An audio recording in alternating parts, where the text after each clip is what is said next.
Narayanganj city কর্পোরেশনের mayor Ivy Rahman তার নিজ বাড়ি থেকে গ্রেপ্তার হন। সারা রাত ধরে র্যাব, ডিবি, পুলিশ সবার সঙ্গে ডিসকাশন করার পর ভোরবেলায় তাকে গ্রেপ্তার করে আদালতে তোলা হয় এবং জেল হাজতে প্রেরণ করা হয়।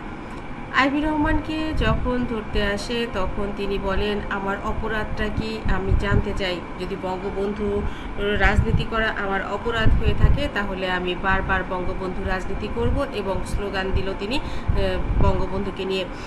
আইভি রহমান এটা বললেন, যারা পলিটিক্স করছে, যারা বঙ্গবন্ধুর বাড়ির লোক, তারা সবাই পালিয়ে গেছে। তার নেতা নেত্রী, নেতা কর্মী, এমপি, মন্ত্রী সবাইকে সহ, তার আত্মীয় স্বজন সবাই সহ পালিয়ে গেছে। আমি তো পালাইনি, আমি তো আমার নিজের ঘরে, নিজের বাড়িতেই আছি।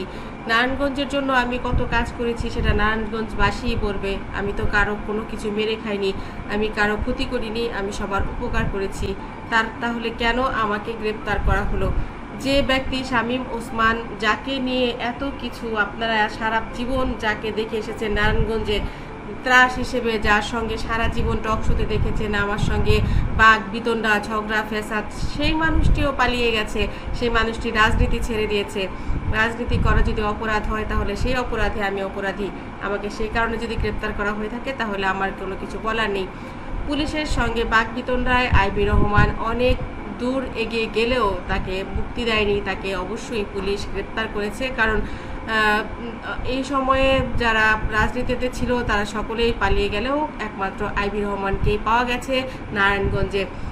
বন্ধুরা, নারী নেত্রী হিসেবে আইভি রহমানের সুনাম রয়েছে, তার অনেক রয়েছে নেতাকর্মী, আপনারা দেখতে পাচ্ছেন তারা আইভি রহমানের জন্য পথে নেমেছে, এবং তাকে যখন গ্রেপ্তার করতে আসে তখন খবর পেয়ে নারায়ণগঞ্জের এলাকার সব এলাকাবাসী তার পাশে ছিল, এবং আইভি রহমান সেটাই বলেছেন যে আমাকে যারা ভালোবাসে তারা কিন্তু আমার জন্য এসেছে। কোনো নেতানেত্রীর জন্য আজ এরকম দুই একজন মানুষও দেখা যায়নি এর আগে যে তার জন্য এসেছে। আসলে আমি নারায়ণগঞ্জে রাজনীতি করিনি, আমি মানুষের উপকার করেছি। আমি এলাকার মানুষ, এলাকার মানুষের ভালো করবার জন্য একটা পদ দরকার ছিল, একটা ক্ষমতা দরকার ছিল, সেটা আমি করেছি এবং তাদের জন্য আমি কাজ করেছি। সেই জন্য আজ আমার জন্য এত মানুষ এসেছে।